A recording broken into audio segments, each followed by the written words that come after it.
What's going on, guys? It's Jimmy here, and we got a lot to go over here for you guys in this video. The IRS has about $1.5 billion that they owe Americans with a very close deadline to claim it. The average dollar amount that is owed to Americans is about $900 that you might be owed. We'll go over that here in this video. Also, it looks like the Fed is going to keep raising interest rates, unfortunately. You could see here, Fed official backs higher interest rates as, well, they're saying banking stresses fade. I'm not so sure about that. I think the banking stresses are just getting started. Fed Governor Christopher Waller says inflation is still much too high. Yeah, Federal Reserve officials said he was prepared to approve another interest rate increase because recent banking stresses haven't produced a significant pullback in lending, while high inflation remains supported by strong growth. Fed Governor Christopher Waller said in a speech Friday in San Antonio, saying monetary policy needs to be tightened further. I would welcome signs of moderating demand, but until they appear and I see inflation moving meaningfully and persistently down towards our 2% inflation target, I believe there's still more work to do. This means that they're going to keep raising interest rates, unfortunately. And every time they do this, this means that your credit card interest rates could go up. Mortgage interest rates could go up. Remember, they've already gone from under 3% to 7%, about, depending on where you live. It's about the average right now, so they've more than doubled. And we've already seen car interest rates sky high. We've seen personal loan interest rates sky high. We're seeing car loans on used cars and new cars sky high as well. All of this is costing people more money in pretty much every department. Yeah.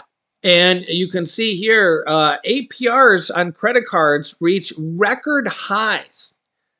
Record highs. And you can see here, the average credit card interest rate is now 24%. At the average credit card interest rate. That means that a lot of people have even higher than that. That's just the average.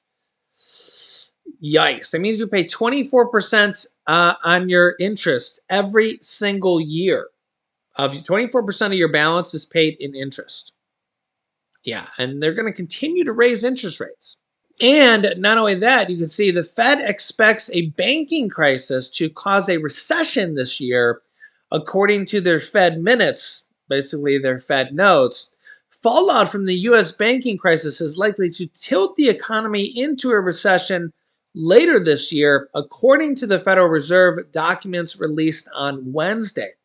Federal Reserve staff gave FOMC members a presentation about potential repercussions from failure of the Silicon Valley Bank and other financial institutions that began in early March. Yeah, even though the vice chairman said the banking sector is, quote, sound and resilient. Staff economists said the economy will take a hit. Yeah, and not only that, but a lot of people are concerned about the banking sector and the economy in particular, that it could be a domino effect here. You can see banks face huge unrealized losses and on long-term investments, the threat of more bank runs and looming defaults in the commercial real estate market. As banks face huge stresses, they may pull back on lending, hurting the economy even more.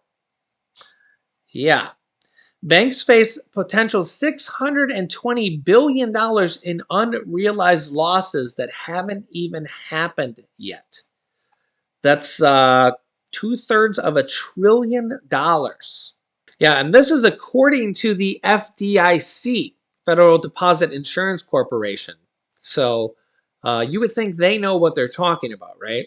Banks of all sizes made similar bets on government and mortgage-backed bonds. If you remember anything from 2008, 2009, 2010, mortgage-backed securities was one of the main things that created that crisis. And history repeats itself here yet again. Also, this time around, government bonds have been very interest rate sensitive.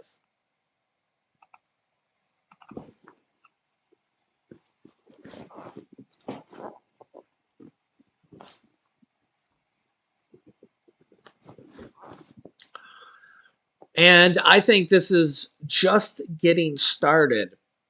We will see. I'll keep you up to date.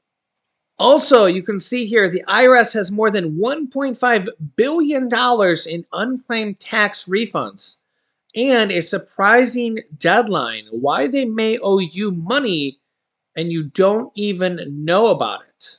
Take a listen here. The IRS may have your money. The tax agency has announced that more than $1.5 billion in outstanding refunds remain unclaimed from the 2019 tax year.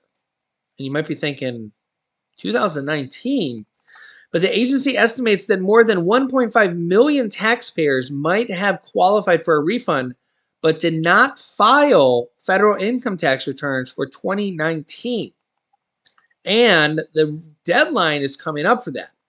If you're due a refund, you must file a federal income tax return to get the money for that. Taxpayers usually have 3 years to file and claim their tax refunds. If you don't file within 3 years, the money becomes the property of the U.S. Treasury.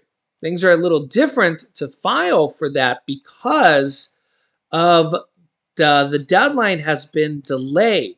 It was postponed because of the pandemic.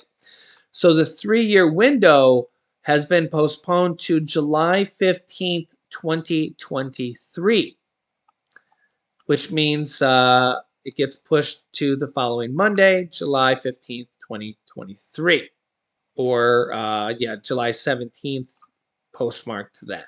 How much is at stake? The IRS estimates the midpoint for potential unclaimed refunds for 2019 to be at $893 for people who may not have filed.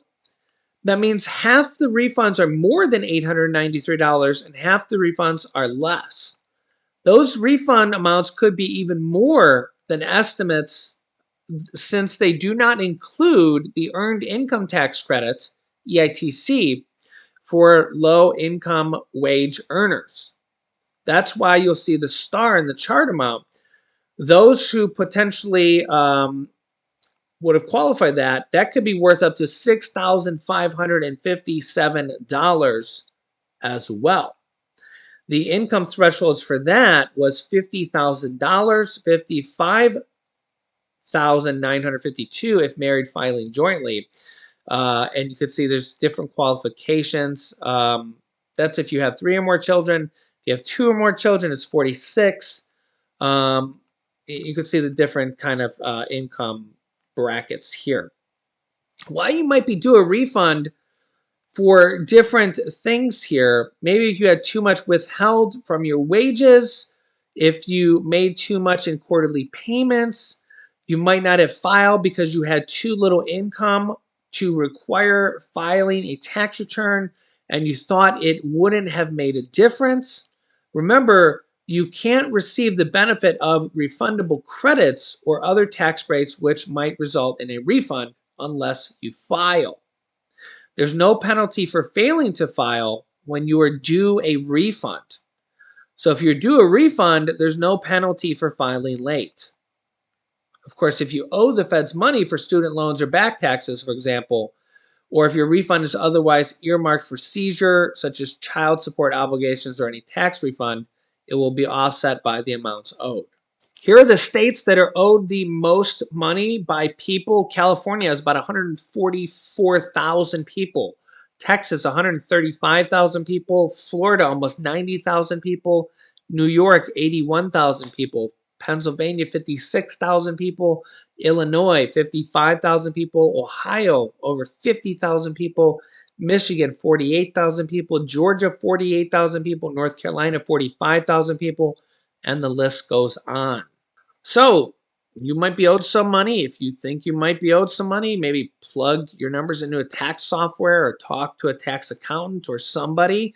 And maybe, just maybe, I may have helped you, or you might be owed some money.